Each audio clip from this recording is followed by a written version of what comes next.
Isayas, Kabanata 40, Talata 31. Ngunit ang mga nagtitiwala sa Panginoon ay muling magkakaroon ng lakas. Lilipad sila na gaya ng isang agila. Tumakbo man sila ay hindi mapapagod. Lumakad man sila ay hindi manghihina.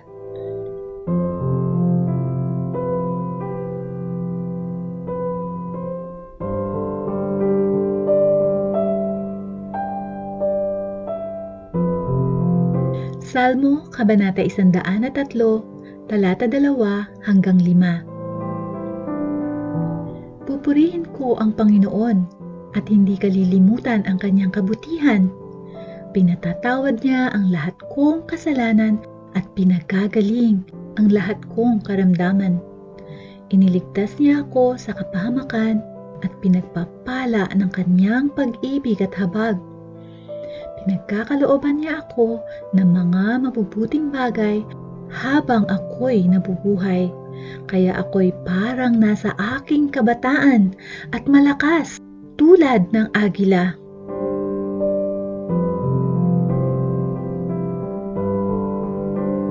Isayas, Kabanata 41, Talata 13. Sapagkat ako ang Panginoon na iyong Diyos.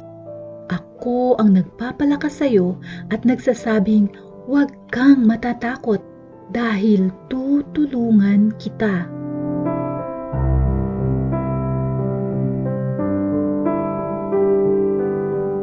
Salmo, Kabanata 147, Talata 3. Pinagagaling niya ang mga pusong nabigo at ginagamot ang kanilang mga sugat.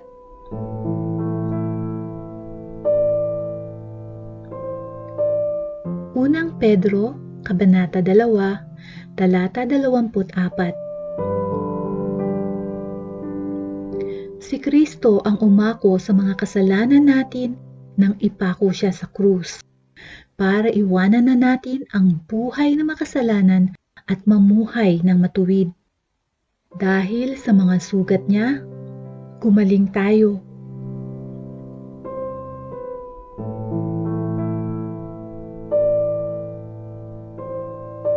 Salmo, Kabanata 41, Talata 2 hanggang 3.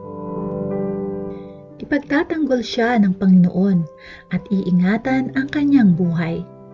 Pagpapalain din siya sa lupain natin at hindi siya isusuko sa kanyang mga kaaway. Tutulungan siya ng Panginoon kung siya ay may sakit at paggagalingin siya sa kanyang karamdaman.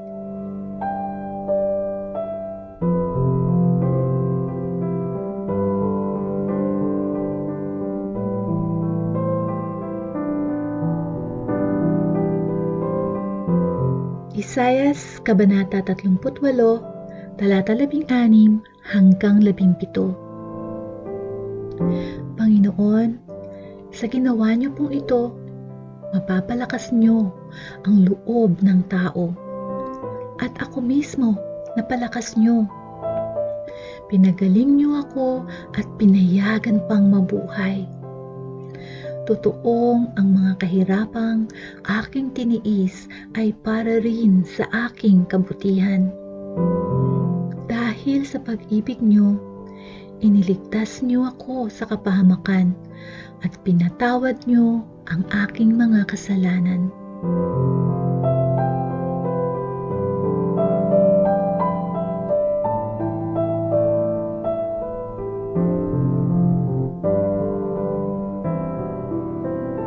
Jeremias, Kabanata 33, Talata 6.